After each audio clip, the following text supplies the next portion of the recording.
Welcome to Morning Offering with Ron, Dave, and Pat. Live from the Annunciation Radio studios, Morning Offering presents a Catholic way to start your day on the Ave Maria Radio Network. Tuesday already. Man, this week is flying by. Ron Finn, Dave Asher's, Pat Odie Murray here on this feast today of St. Peter, and I never know how to, I'm never sure how to pronounce his name, but I'm going to say Turad, St. Peter Turad. He is a martyr for the sacrament of marriage. So a very influential saint in a very interesting life, which hopefully we'll explore a little bit more as the day goes on this morning. But and as always, a busy broadcast hour. We are going to be visiting with Teresa Tomeo, a little vitamin T coming your way. Dave's got some Tuesday trivia for us. We'll visit with Peter Rains, Senior Fellow for the Center for Christian Virtue, and a chat with Pat a little bit later. Plus, Dave's Word of the Day that bubbled up from today's Gospel and Scripture readings. Right now, Matthew Handley is going to bring us up to date on the news. Good morning, Matthew. Good morning, Ron, and good morning, everyone. It is Tuesday, July 7th. Here's what's happening. Iran's military has fired at least 2 missiles at commercial vessels moving through the Strait of Hormuz on Monday night. That's according to 2 U.S. officials cited by Axios. The reported strikes jeopardize a memorandum of understanding signed less than 3 weeks ago in which Iran agreed to stop attacks in the strait. They also follow the expiration of a separate 1-week arrangement between the U.S. and Iran aimed at stopping such incidents. Cuba's national electric grid has reportedly collapsed. That's according to multiple reports which cite the country's grid operator. Around 10 million people are without power on the island nation. It comes as Cuba has dealt with days-long power outages due to a degraded grid and an oil blockade imposed by the U.S. that has cut off its fuel supply. Pope Leo XIV has called on the presidents of bishops' conferences from around the world to join him in Rome in October for a meeting that will focus on divorce and separation, as well as other family issues. The Vatican announced yesterday that the meeting would be a forum to discuss Pope Francis's 2016 apostolic exhortation, Amoris Laetitia. Following the excommunication of priests and bishops in the Society of St. Pius X, Catholic bishops from around the U.S. are inviting SSPX members home to the church. Archbishop Bernard Hebda of the Archdiocese of St. Paul in Minneapolis, Bishop Terry LaValle of Ogdensburg, New York, Bishop Frank Caggiano of Bridgeport, Connecticut, and Bishop James Johnston of Kansas City St. Joseph are just some of the bishops who have released statements letting those who attend SSPX chapels know that there are locations in the diocese where they can celebrate Sunday Mass under the Missal of St. John the 23rd. Some bishops have also concurrently forbade Catholics in the diocese from attending SSPX chapels. Democratic Maine U.S. Senate candidate Grant Plattner is denying claims that he forced a woman he dated to have sex with him nearly 5 years ago. News Nation's Joe Khalil has more. Politico reports exclusively that his former girlfriend, not anonymous, her name is Jenny Rasicote, says that he sexually assaulted her back in 2021. Politico also reports that there is correspondence at the time, emails between Rasicote and her therapist and others. Democrats are starting to distance themselves from Plattner amidst the allegations. Plattner is a political newcomer who easily won the Democratic primary last month. He's set to face Susan Collins in a highly watched Senate race. And the United States World Cup run is over. The team crashed out of the round of 16 against Belgium following a 4-1 loss in Seattle. Scott Carr has the details. The American team gave up a goal less than 10 minutes into the match, though Malik Tillman scored his second free kick of the tournament to tie things up in the 31st minute. The U.S. then allowed a goal just 61 seconds afterward, and a horrible misplay by goalkeeper Matt Freese spotted Belgium a 3-1 lead, effectively ending the game. The U.S. still hasn't made the quarterfinals of the World Cup since 2002. I'm Scott Carr. And I'm Matthew Handley and Ron Finn. That is the news this morning. Thank you. And I just say to Team USA, you've been wonderful. Maybe next year. Yeah, USA. Look, represented us very well. But I wanted to take just a few minutes, Pat and Ron. Both Word on Fire and EWTN have covered this year. The founder of the World Cup, the founder of FIFA, was greatly influenced by Pope Leo XIII and his encyclical Rerum Novarum, and its founding and the way he founded it, and this idea that it would go from country to country, that everyone could play and everyone could be exposed to the game.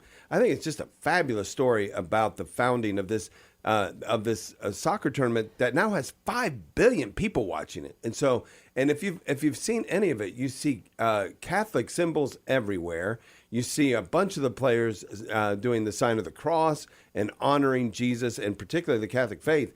It's been, in some ways, a great expression of Catholicism in sport.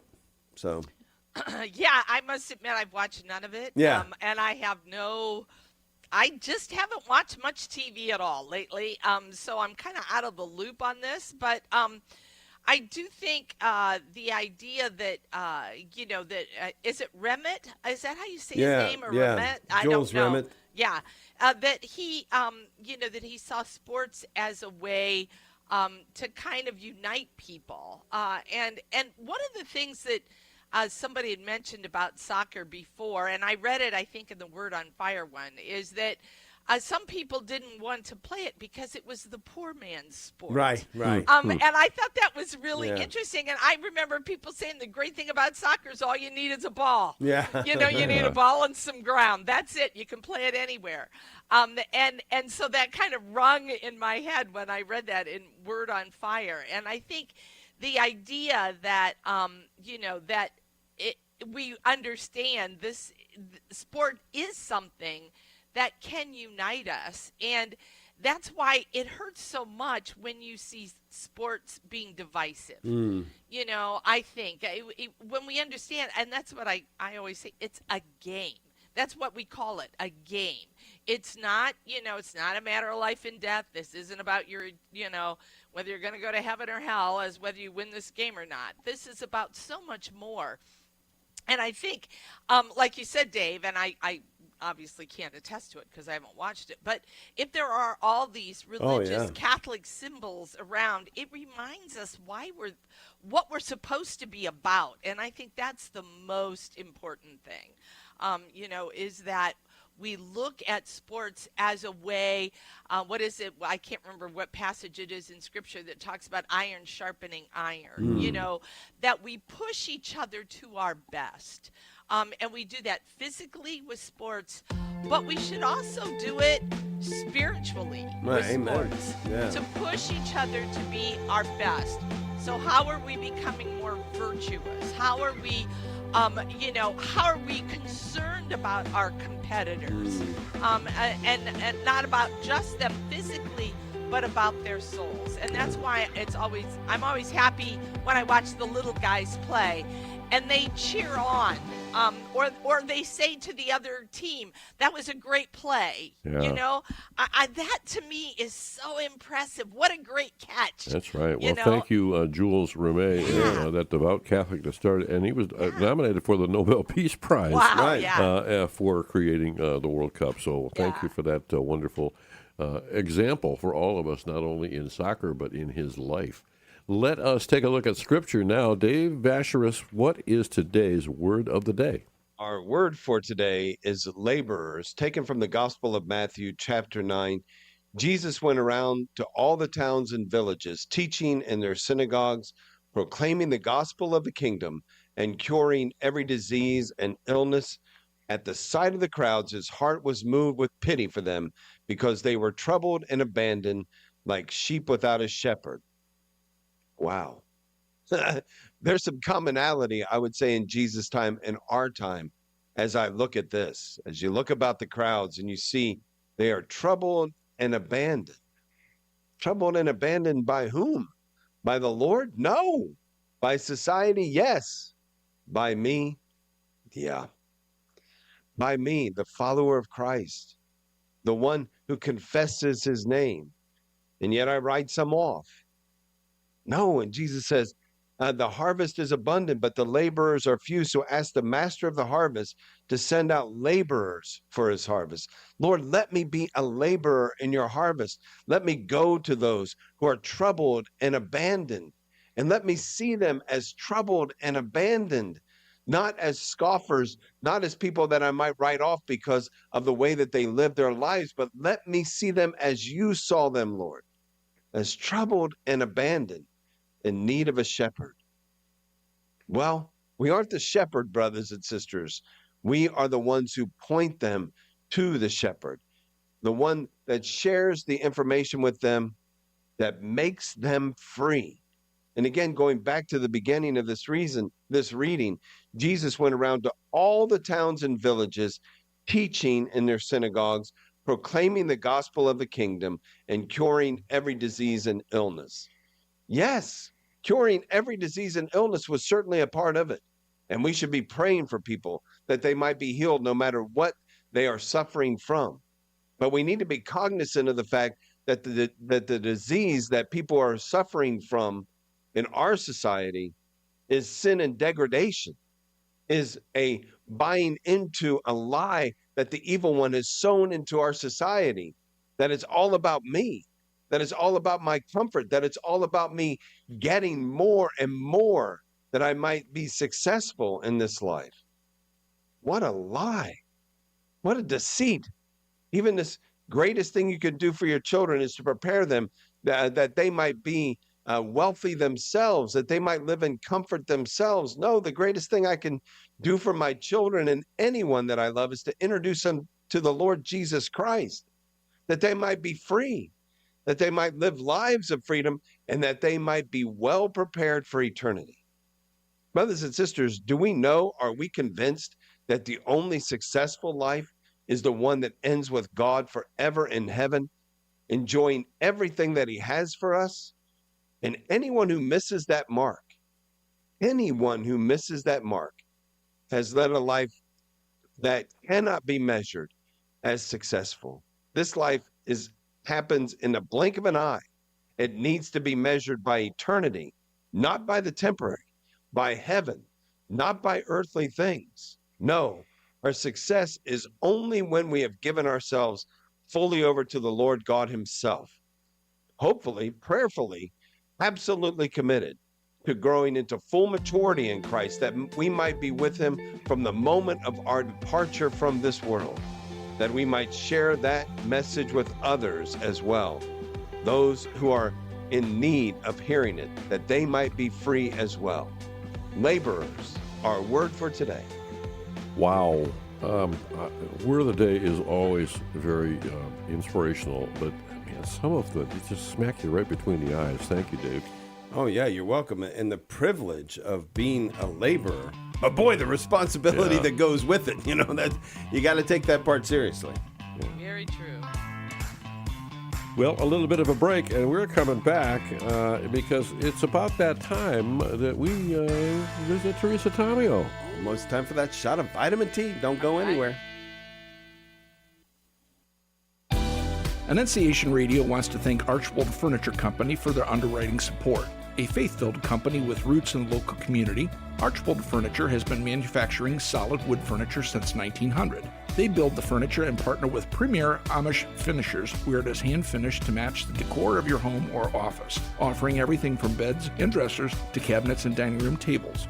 To learn more about their products and to look at the virtual showroom, visit archboldfurniture.com. St. Joseph only spoke one word in the Bible, Matthew 1:25. He gave him the name Jesus. Jesus is the only word he's recorded as having said. And yet God spoke to him more than to most people throughout Scripture. He's one of the few people in the Gospels that God sent direct instructions to as he made important decisions about Jesus and Mary. He was a man of listening. Why is it that when people talk to God, we call it prayer, but when people hear God talk, we call it crazy? In the conversation that is prayer, the top priority shouldn't be what you have to say. It should be listening to what God has to say. But how do you do that? Wake up every day and read the gospel of the day from Mass.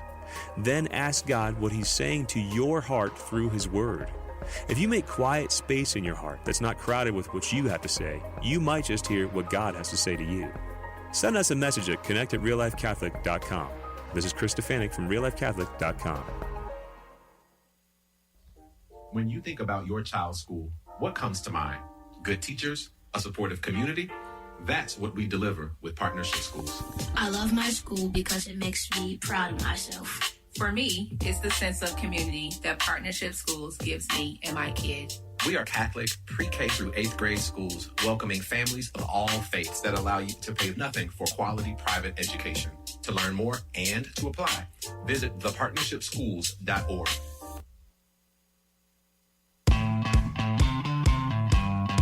Welcome to Morning Offering with Ron, Dave, and Pat. Live from the Annunciation Radio studios, Morning Offering presents a Catholic way to start your day on the Ave Maria Radio Network.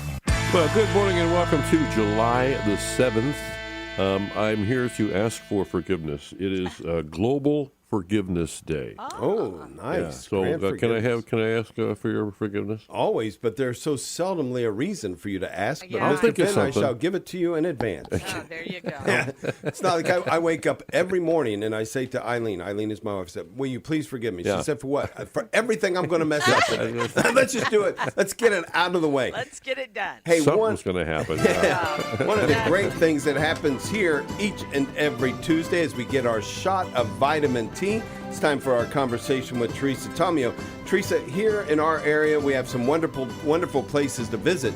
In your area, when you're in Italy, you just go to saints' houses. Gotta love that. Good morning, Teresa. Right. Yeah, good morning. It's crazy. It's just everything is so close, especially when you live in central Italy. But I want to go back down to Rome and Lazio for a little while, because if people are visiting Rome, one thing they can do to get out of the hustle and bustle of the Eternal City, as great as it is to take the train, or to, maybe if you have a car, drive down to Nettuno, which is the place where, of course, St. Maria Goretti is from. She grew up on a farm near there, but she's buried in the beautiful church, Our Lady of Graces, in the town, which is a lovely seaside town. And yesterday was her feast day. Yes. So I thought we'd talk a little bit about the location there, because it's such an easy trip, and a lot of people don't go. And you can, again, hop on a train. And train, it usually takes like an hour and a half. The drive is about 40 miles, depending on traffic, so it'll be under an hour. But it's such a beautiful place to go to venerate her relics in the basement. They have a beautiful sanctuary downstairs in the basement of this gorgeous basilica, which is a minor basilica, built originally in the 1500s. And then it's a great day on the water, because you're literally on the ocean. You're right there in the Mediterranean. Wow. And if you really want to be moved, you can take a taxi from the downtown area and go to the actual farm where they have the places marked where she slept and where the horrible encounter with Alessandro happened. And you talk about forgiveness. She went to her death. She was on her deathbed, dying of the pains from the stab wounds, and she was forgiving him. And obviously she prayed very hard for him in heaven, and he turned his life around. And after he was released from prison, went to her mother's house and said, can you forgive me? And she did, and they were both there when she was canonized in St. Peter's Square. So it's an incredible story, but it's just a great little trip if you're looking to venerate a great young saint who's so just wonderful for the youth. And it's a quick trip, and it's very pretty to be on the coast, especially if it's warm outside. When you say quick trip, Teresa, how long? It's about, if you take a train, it's about, depending on, if they're on time, which, is questionable. It's Italy. I get it. Nothing operates as it should be every day, but usually it's about 90 minutes, and the car's a little quicker. It's about under an hour. It's only 40 miles, depending on traffic, but it's not a difficult day trip at all, and it's just one of those off the beaten path places where a lot of folks don't think about going, even though she's a very popular saint for the youth. And then on Friday, because we had the day off, right, for the holiday, speaking of saints' homes, Dave, as you mentioned, we decided to drive 2 hours from where we are near Assisi over to the area of Cascia of St. Rita. And there is her hometown, which is literally right next door to Cascia, where, of course, the convent is, where the cathedral is. There's a Eucharistic miracle in Cascia as well. You can venerate her tomb there.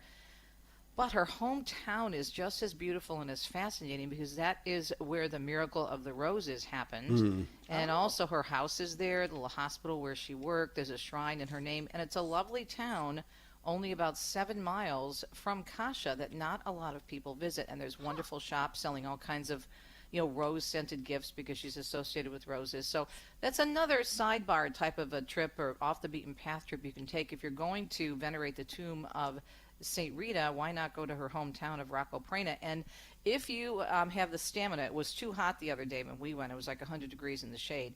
You can walk up 300 steps, friends, to the top of this hill. It's a small mountain, basically, where a church was built over the site where she would often pray, and where it said that angels were there with her when she was praying. And she had a very rough life, and she's known as one of the saints of impossible causes, because she's someone who lived a difficult life with her sons and with her husband, and took her a while to get accepted into the Augustinian order of sisters, and that's where she served, of course, in Cascia. But those are just 2 little side trips, and if you're going to be in Umbria, or if you're going to be in Rome, you're never far from a saint's house or church.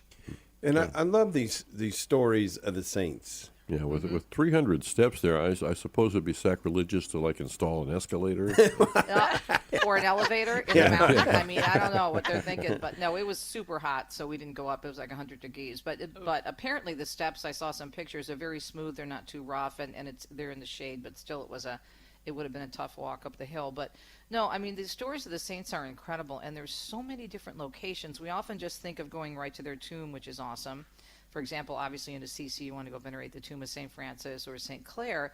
But then, as I say in my book, there are so many little places you could go to honor the memory and the ministry of these great saints. So, I mean, I encourage people to think about that when they're taking a pilgrimage. Yeah, I want to kind of go in a different direction a bit today, Teresa. Just talk about, you've had such access to the church through media since your conversion, being so entrenched in all that's going on in Catholic life and in the Catholic world. Kind of give me an assessment from beginning to now. Some of the encouraging things that you're seeing since your conversion and your entry into Catholic media, some of the encouraging things and some of the discouraging things. Well, I think one of the most encouraging things has been my experience just recently, 2 weeks ago, and I think we talked about this when we spoke on the train on the way down to Rome, if you remember, and I was going to be speaking at the EWTN Academy, the Summer Academy. And so I spoke there, not last week, but the week before. My date was June 24th.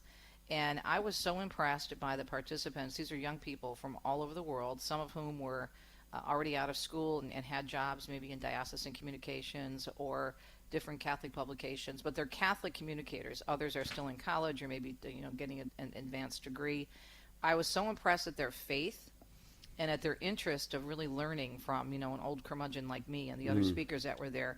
And to me, it was very encouraging because they want to be good, faithful, truthful journalists. And I've been so discouraged by the sensationalism out there in the media in general, which is one of the reasons why I went into Catholic media. Some of the discouraging things that I find are people that are still fighting back and forth in terms of, different issues. I'm going to be talking about this on my show today with Noel Mehring, who has a new book coming out in September called No Contact.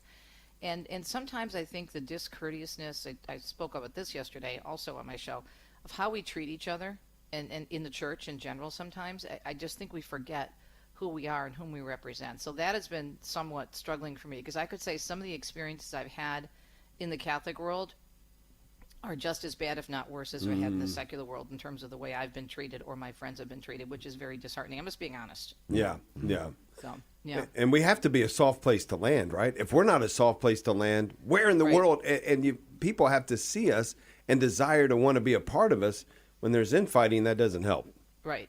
And so I always try to think of, okay, and I think it's being treated poorly, and I'm not trying to sing a sob story or anything here, but you asked me the question. What I try to do with it is, okay, what can I learn from this situation? And how do I not want to be like that particular person who may be doing something within the church, whether it's at the parish? I'm not talking about Catholic media per se. I'm saying all the church in terms of encounters with people in various types of events, and maybe how we've been treated as a deacon couple or little things along the way. I would say the beauty of it is I don't have too much to complain about, right? I always try to look as the glass at half full as opposed to half empty. And I would say 97% of the people whom we encounter have been gracious, have been loving, even if we didn't agree with them and everything. But there have been those occasions where I'm saying, scratching my head, I'm saying, do you realize you're out here evangelizing as a Catholic in one way or another, and you're treating people like this? And it's not even sometimes the way I've been treated, but the way I see other people treated that drives me crazy. But, we live in a fallen world, and that's why it's a great day that this is a day of forgiveness, global forgiveness, because we can all use it, right? Right. Yeah, we're very fortunate here because we have Pat Odie Murray, and she's the model for all of us. Oh, yeah, nice try. She is. That's honest. Hey, real quickly, where do people go to get the book and, of course, sign up for pilgrimages? Sure. We still have a few seats left on the Matthew Bunson pilgrimage, TeresaTomio.com, and the book as well on St. Francis. Teresa, thank you so much. Thanks, Teresa. The shot of vitamin T, perfectly timed for today in the summer heat. Yeah. Don't you feel like you could go to Italy for the rest of your life and look at a different shrine every day? I just want to go to Teresa's house at this point. I just want to hang out for the summer while she and Deacon Dom are there. Make sure you stick around because we're going to be right back here on Morning Offering. This is Dale Ahlquist with a Chesterton Minute. Have you ever heard someone say, "The Catholic Church is just out of touch. It's going to have to change if it ever hopes to be relevant in today's world"? But G.K. Chesterton says, "We do not need a church that will move with the world. We need a church that will move the world." It's not that the church has to change, it's that the world has to change, and it's up to us as the church to change the world. That is the call to conversion. We don't convert the world by giving in to it. Chesterton says, "The world is converted by the saint that contradicts it most." I guess that explains why in an age that worships money, sex, and power, the most influential woman in the modern world was a tiny little nun taking care of the sick and dying in the streets of Calcutta. Want more than a minute? Visit chesterton.org. We invite you to join us each weekday at 3 p.m. here on Annunciation Radio for our Hour of Grace and Mercy. We begin first with the praying of the Divine Mercy Chaplet. Following that, we have Mass from Rosary Cathedral. This is an invitation to set some time apart in prayer and reflection with us, your friends here at Annunciation Radio, for this hour of grace and mercy. Share your prayer requests with us at chapletprayer@gmail.com.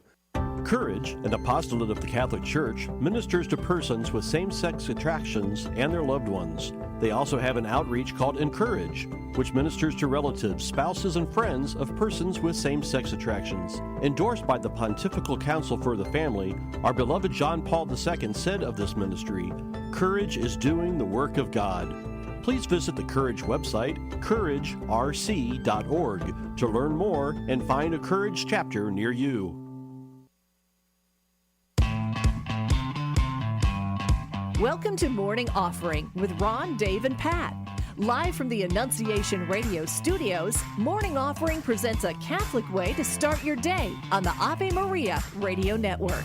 Well, welcome back. So glad you are here on this July the 7th, the day that Mother Frances Xavier Cabrini was canonized, becoming the first U.S. citizen to be canonized by the Roman Catholic Church on this date in 1946. Now, normally that's based on their martyrdom, which was not a martyr, or their birth date. So is well, it it's not also their feast day, but that was it. But usually they canonize them on that. Oh, I see. No, you're right.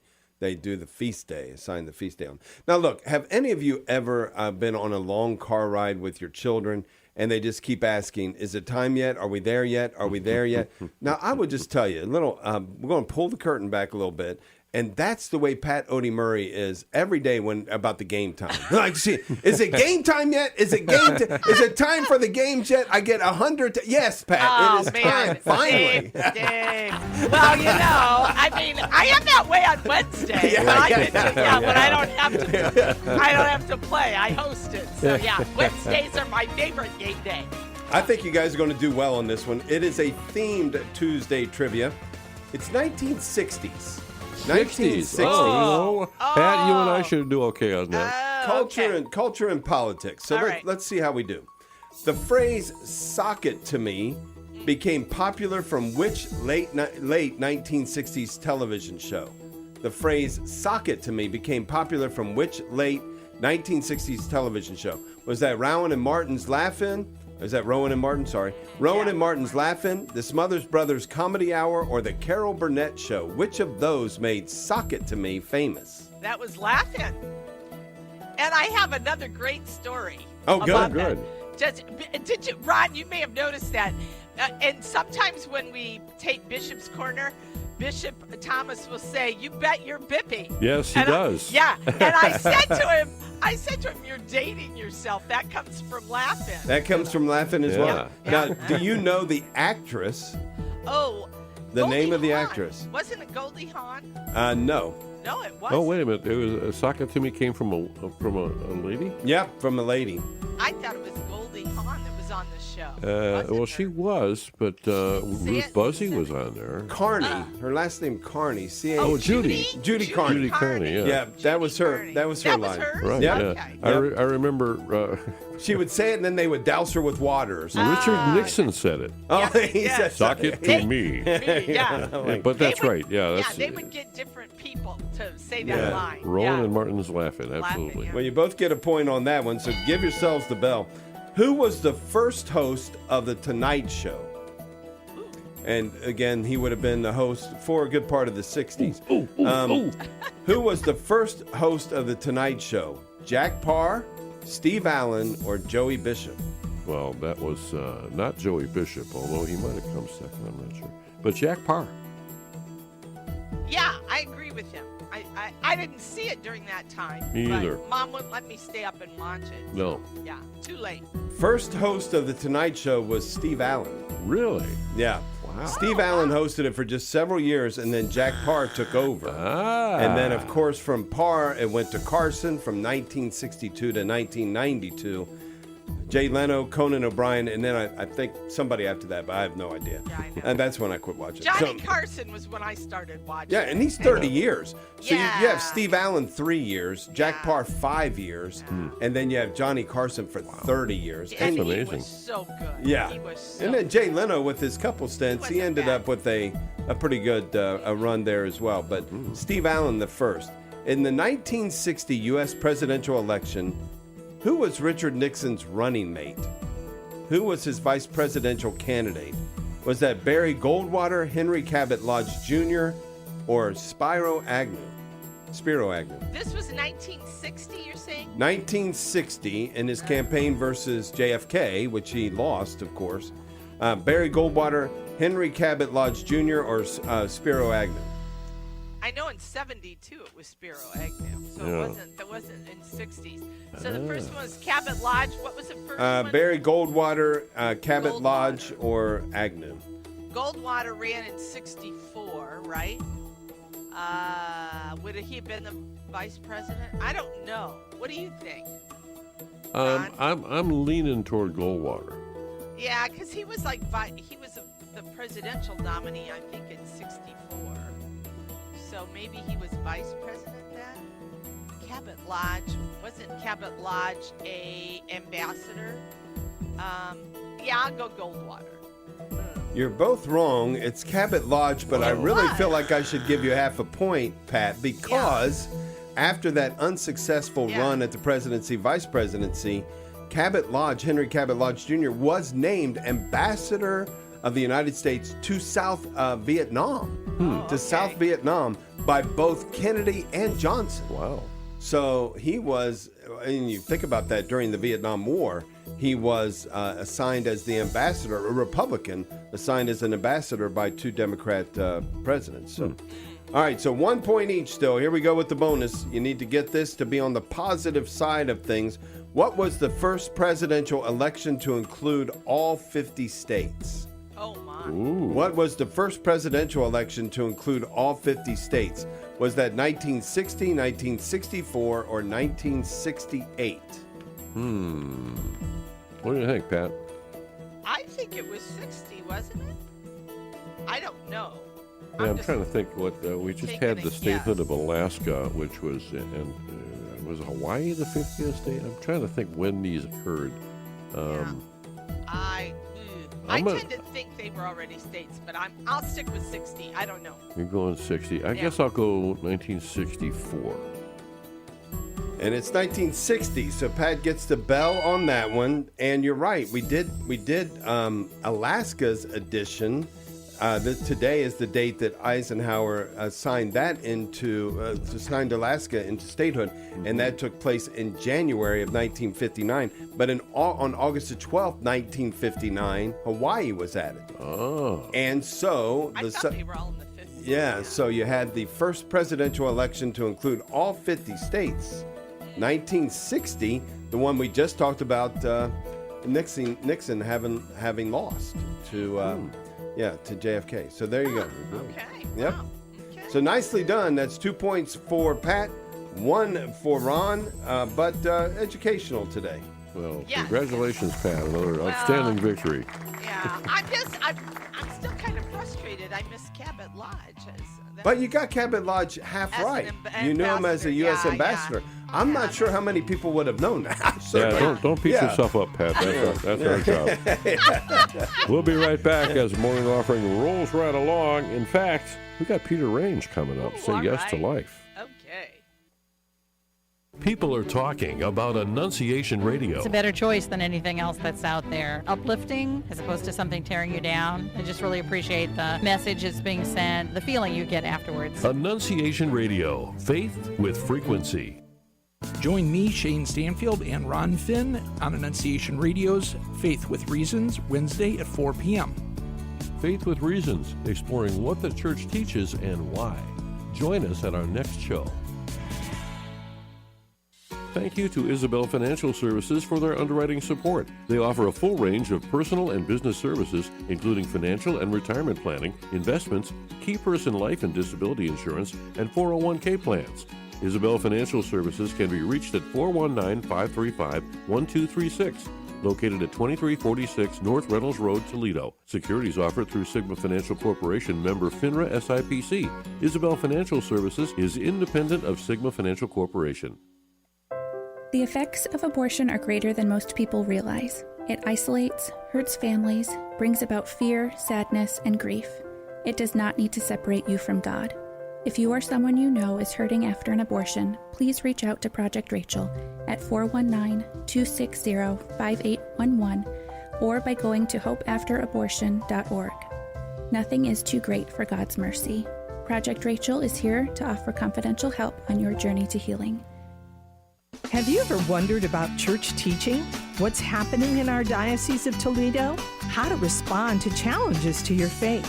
Bishop Daniel E. Thomas takes time each week to answer your questions on the Bishop's Corner. Submit your questions at artoledo.com, on our app, or email to bishop@annunciationradio.com.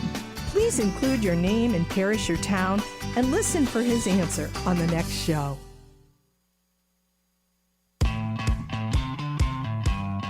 Welcome to Morning Offering with Ron, Dave, and Pat. Live from the Annunciation Radio studios, Morning Offering presents a Catholic way to start your day on the Ave Maria Radio Network. Well, good morning. And once again, thank you for joining us for Morning Offering. We so look forward to spending time with you each weekday. And truthfully, we hate to even take vacations because it means we're away from the microphones, but I know you need a break from us from time to time. Yeah. So that's what the weekends are for, we right? do it more for you. That's right. Yeah.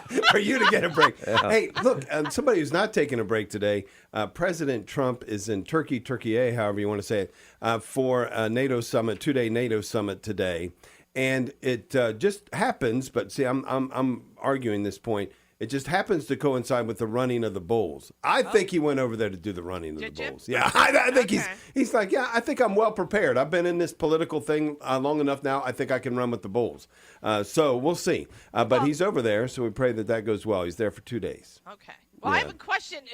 Do we spell turkey different now? No, we just say it differently. It's like everybody from all during my whole lifetime, all the news media outlets, everybody's always said turkey.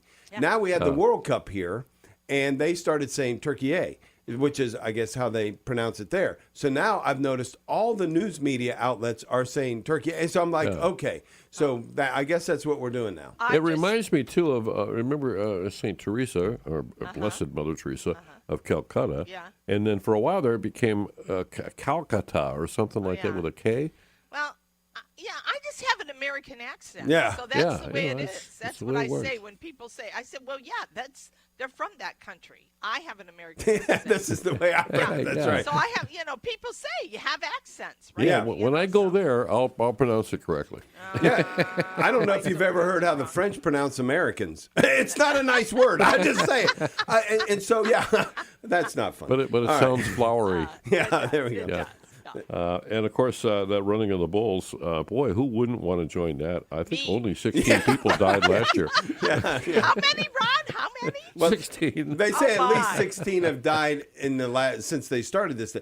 But they're very careful to say at least. Like it could be 300, but it's at least 16. That's the Come minimum. on and run with the bulls. And then wave red flags because that's what you should do in front of a bull if you want to get run over. I'm like, I don't understand it.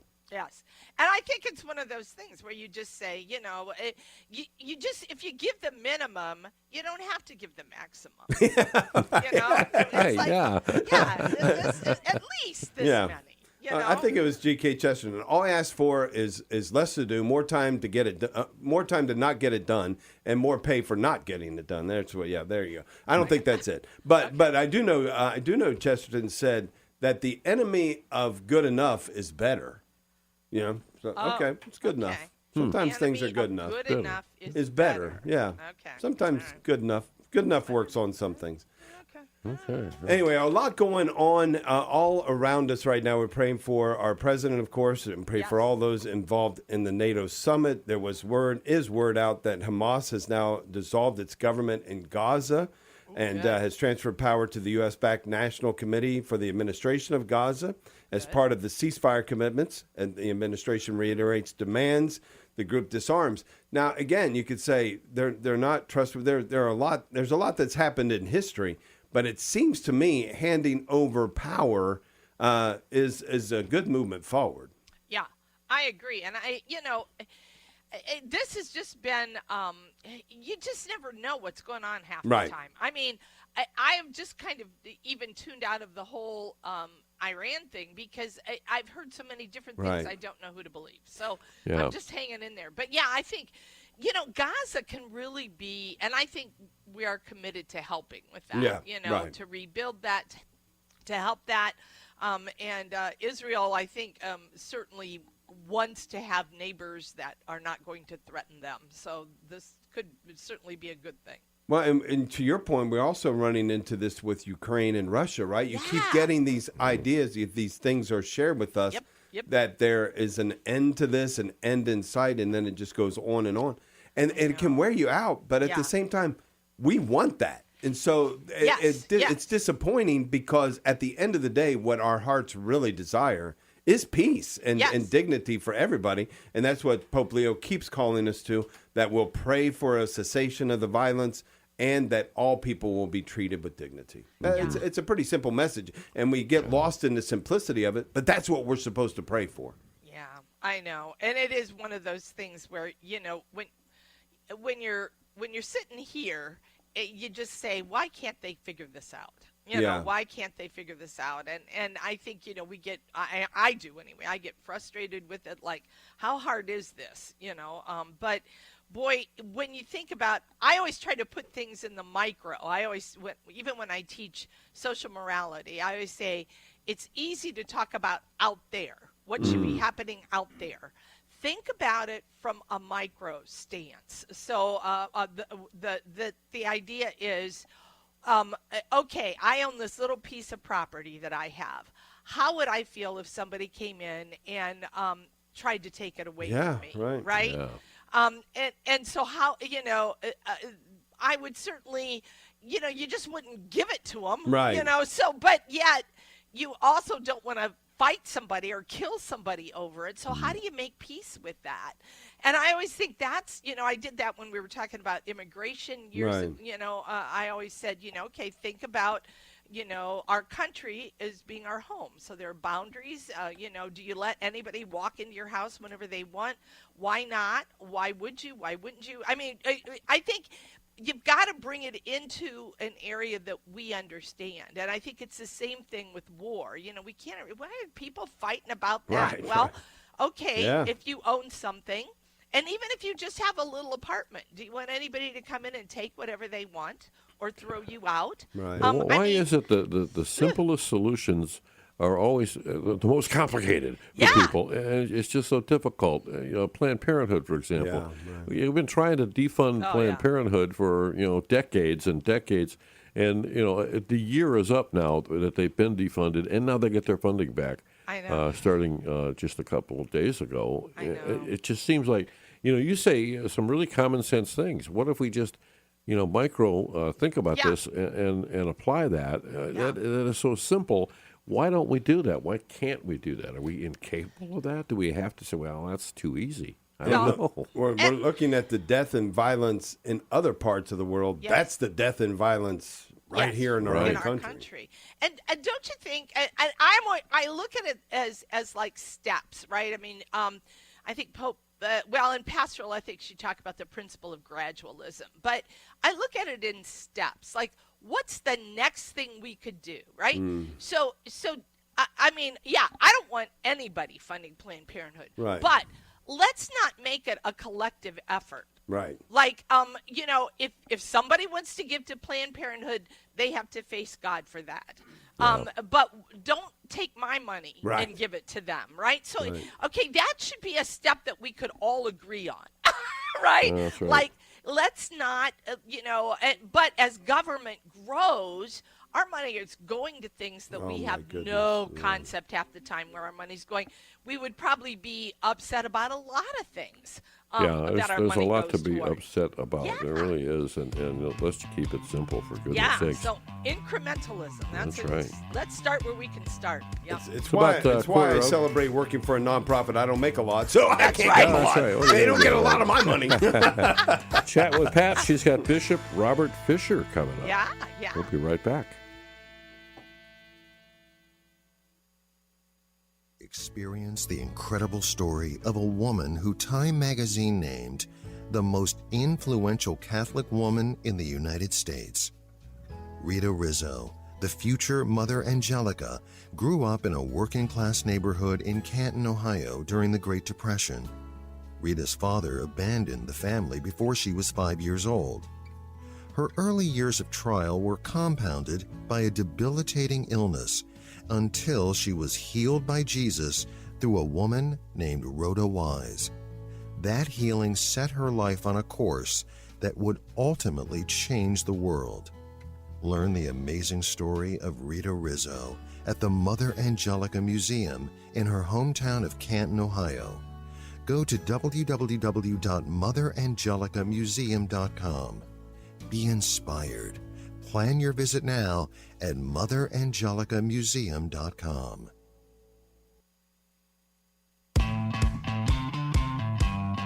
Welcome to Morning Offering with Ron, Dave, and Pat. Live from the Annunciation Radio studios, Morning Offering presents a Catholic way to start your day on the Ave Maria Radio Network. Yeah, start your day and then stick around and complete your day and end your day. Just break the knobs off the radio and just stay where you're at. Well, the best thing about doing anything is finishing strongly. And we always do that here on Morning Offering. It's time for a Chat with Pat. Yes, and today we have with us the Most Reverend Robert J. Fisher. He was ordained as auxiliary bishop to Archbishop Alan Vigneron. He previously served as rector of the National Shrine of the Little Flower Basilica in Royal Oak. He's held many posts since he was ordained in 1992. And so I want to get right to him so he can tell us about this great event. Welcome, Bishop Fisher. How are you today? I'm good, Pat. How are you? I am just peachy. Hey, I am really excited about, we've been talking a little bit about this on the show, this Rising from the Ashes revival. Can you tell us about why you're involved in it and where you're at with this whole project? Sure. Having had the experience of the National Eucharistic Congress, we knew that we didn't want that event to be a one and done, but to continue to grow across the country and to touch more and more hearts through the importance of the exposition of the Blessed Sacrament and keeping that central to our lives. So I've been involved with it as a connection between the group that's sponsoring this and the Archdiocese for the last couple of years. So are you going to play a role in the day itself? I know you're a busy man being an auxiliary bishop. Yeah, I will certainly be there all day long, and I'm going to lead the opening prayer right at the very beginning of the day. So do you find, do you have a special hope for this event? Is this something you can see going on after this? Yeah, I certainly have. My hope is that through the Eucharist we'll continue to be united as Christians, as Catholics, throughout not only our local area but throughout the country, and that in having an encounter with the Lord will touch more and more hearts to either have a first experience of being with the Lord or returning to the Lord after drifting away. So, Bishop, do you find, is there a renewal overall in the Archdiocese of Detroit for Eucharistic adoration? Do you see that kind of coming to more fruition in your diocese as you travel around? Yeah, I do see that happening more and more. And I think we see the fruits of that as we've seen not only in our country but across the world, and the increase of people coming to the church through the Easter Vigil and other times throughout the year. Here in the Archdiocese of Detroit, we had 400 more people come into the church than last year, bringing us to about, it was either 14 or 1,600 total that came into the church. That's amazing. Do you think that Eucharistic adoration is one of the things that certainly will draw more young men to the priesthood, young women to the religious life? I really do, because it's that one-on-one encounter with the Lord that happens so beautifully in adoration, that can really touch a person's heart deeply and get them to ask the question, what is the Lord asking me to do with my life? What do you do in the diocese concerning kind of the promotion in parishes for Eucharistic adoration? Do you have kind of an understanding of how many parishes might be doing it on a regular basis, or is there some promotion of that? I couldn't give you a particular number, but we've, even before the National Eucharistic Encounter, or Congress rather, we had a program called, Come Encounter Christ, where exposition happened at parishes throughout the diocese, along with praise and worship music, and the opportunity for the Sacrament of Reconciliation, confessions. And through, I think, programs like that, seeds were planted in parishes, in pastors' hearts, and seminarians' hearts, to have a revival of Eucharistic adoration in our parishes. So one of the things, Bishop, I mean, this is coming up, right? July 22nd, 2026. So just in a couple of weeks here, this Rising from Ashes revival. What are some of the things about this day that excite you? Well, first off, I think one of the things that excites me is that it's a celebration of the faith first coming to Detroit back in 1701 and happened on July 24th. While our event is July 22nd, the anniversary is on the 24th, where the first Mass was said with the Jesuit priests that were with Antoine de la Mothe Cadillac. And so that's a great celebration right there alone. But it also, the title itself of the event comes from the motto of the city of Detroit. In 1805, we had a horrible fire that nearly destroyed the entire city.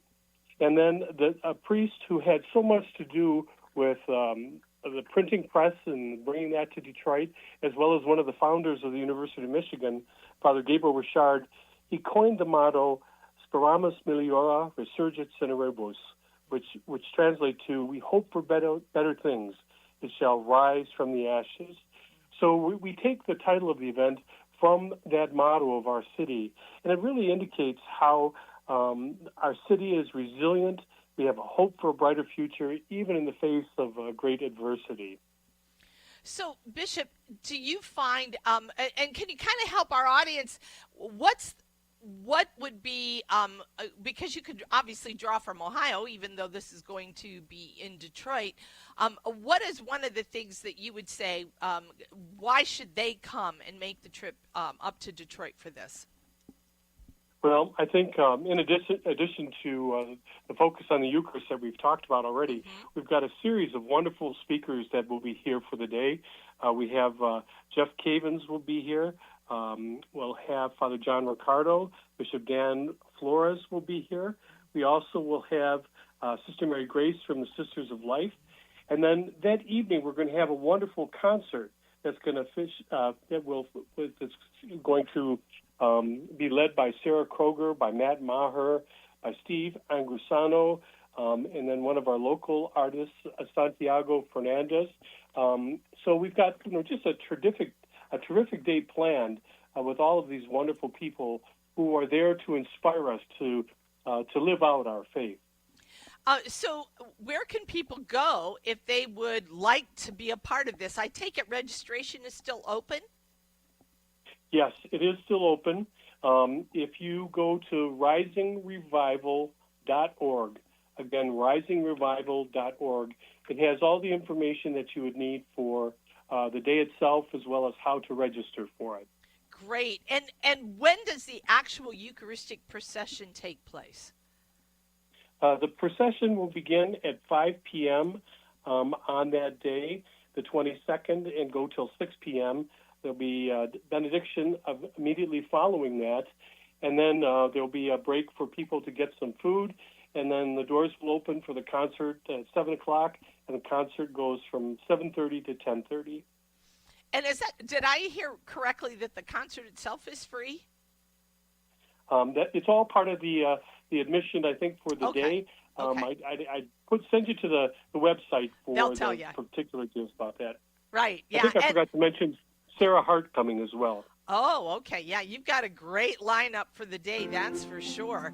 And we just can't thank you enough for being with us today, Bishop Fisher. We hope that this ends up being an amazing day for all of you in Detroit, and hopefully a lot of people from our neck of the woods will join you up there. Thanks so much again, Bishop. Have a wonderful day ahead.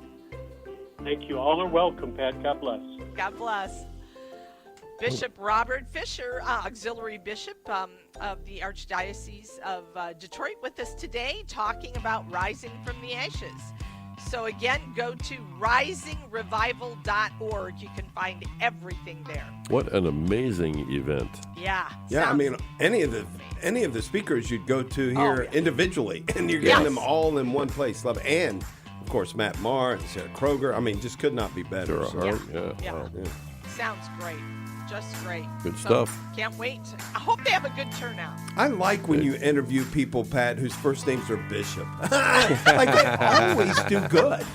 Yeah, they are. You can usually count on them to speak the truth, so that's a good thing. Yeah, thank you, Pat. It was an excellency interview. Yeah. Risingrevival.org. Right.